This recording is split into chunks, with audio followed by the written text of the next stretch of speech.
Alessio Lattuca oggi al via questa interessante iniziativa che vede il coinvolgimento di tante personalità del movimento per la sostenibilità e la difesa del territorio, tra cui anche il professore Butera, ma non solo. Ecco gli obiettivi sinteticamente di questa iniziativa.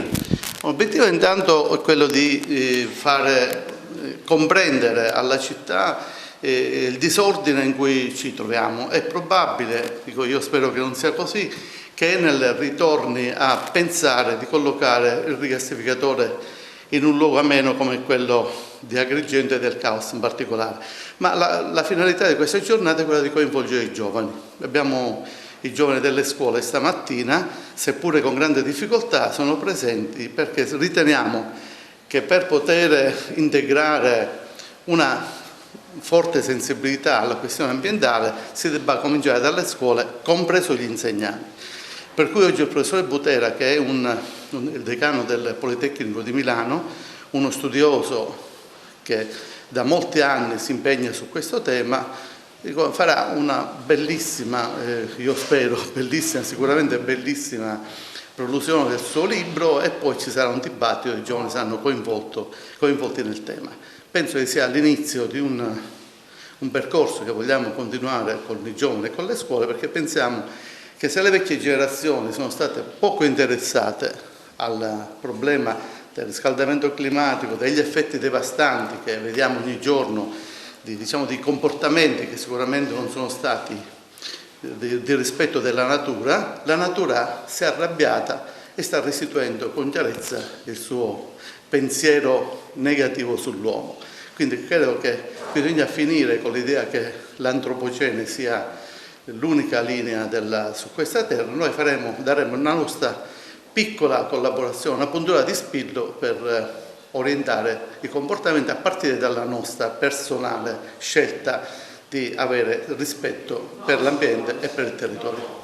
Ecco, oggi la sua presenza qua ad Agrigento è molto importante per ribadire dei concetti, diciamo, primari anche per il futuro, ecosostenibilità, e poi dietro l'angolo questa mannaia del futuro rigassificatore che potrebbe da un momento all'altro rinascere e rispuntare, diciamo, come azione fattiva, di cui siamo molto preoccupati qui in città. Ecco, la sua presenza qui, professore, lei è anche autore di un libro interessante. Sì, i temi sono, il rigassificatore non va visto come fatto in seno, soltanto per l'aspetto che comunque è molto importante e drammatico dell'impatto ambientale che può avere, in particolare della contraddizione con il valore storico dell'area in cui dovrebbe nascere. C'è un tema che è ancora più centrale e che interessa non solo gli agrigentini ma tutti gli altri. A che serve? È un investimento che è un potenziale danno enorme per tutta l'Italia, forse sembra paradossale, per l'Europa certamente, perché noi abbiamo un impegno come italiani, come Stato membro dell'Unione Europea, che è quello di andare a emissioni zero nel 2050. Che significa questo? Significa che noi dobbiamo il più presto possibile eliminare tutte le fonti fossili che muovono il nostro sistema sia industriale che civile e così via. Questo processo comporta la progressiva riduzione dell'uso del gas, tra le altre cose. E allora scusate, perché investiamo per prendere più gas da qualche parte per usarlo, se non dobbiamo usarlo? La scusa c'è stata con l'Ucraina del fatto che dobbiamo sostituire il gas russo. Ok, giustissimo. Rigassificatore a Piombino, rigassificatore a Ravenna. Pazienza, purché ci garantiscano che poi li smantellano e comunque sono galleggianti. Ma perché un gassificatore qui, dal momento che comunque non dovrebbe mai entrare in funzione?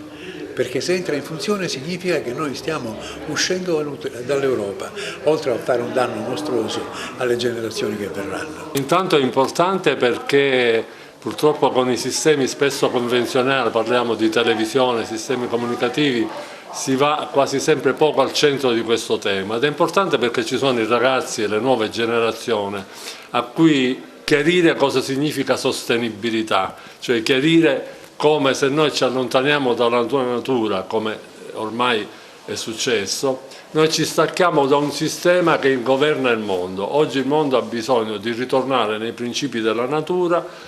Per esempio, parlando di rigassificatore, è chiaro che qualche cosa che intanto è in distorsione totale col territorio, perché siamo nella Valle dei Templi, quindi è patrimonio dell'umanità, e invece potremmo avere energie rinnovabili in Sicilia in maniera incredibile, ma con un sistema che sia consono e sincrono alla natura. Questo lo dobbiamo chiarire ai ragazzi da una parte, ma alla politica dall'altra parte, per ritornare verso quella veramente sostenibilità che tutti attendiamo. Ingegnere Barone, allora effettivamente oggi si discute di un tema per la nostra città, che è quello sempre dietro l'angolo del rigassificatore, ma anche di fonti alternative, insomma di futuro ecosostenibile.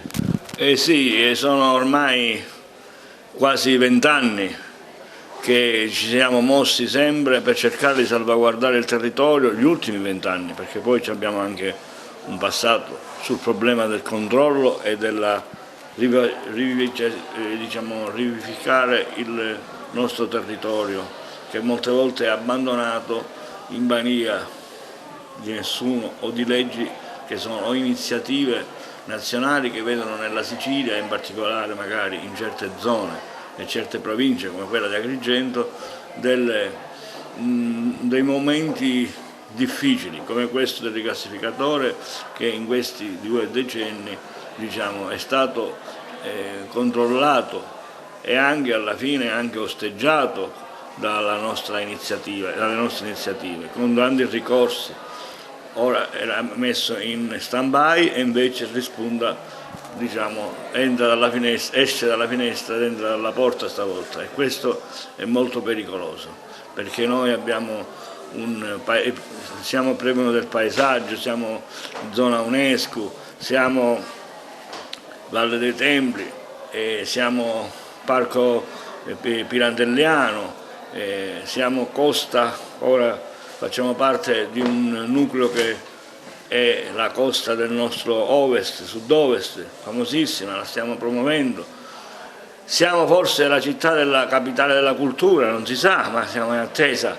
In ogni caso, qualunque sia il risultato, è proprio quello che c'è già, che di fatto è visitato ma anche è vissuto dai cittadini, e non vogliamo sentire i rumori delle navi gassiere, non vogliamo vedere questo scempio, perché non sono solo problemi di carattere tecnico, ma a tutti i 5 nostri sensi del visitatore o di colui che abita in questa nostra città e dintorni, naturalmente dà fastidio, e dà fastidio alla natura, compresi i pesci del mare. E sono il promotore di questo movimento sullo stile di vita mediterraneo in Sicilia, a partire dalla promozione del primo parco mondiale nella Sicilia centrale, con l'UNESCO, col Papa, insomma con una grande... Ecco, oggi lei è qui presente a questa iniziativa, sì. Ecco il suo contributo. Sì, il mio contributo è questo, che intanto stima l'attività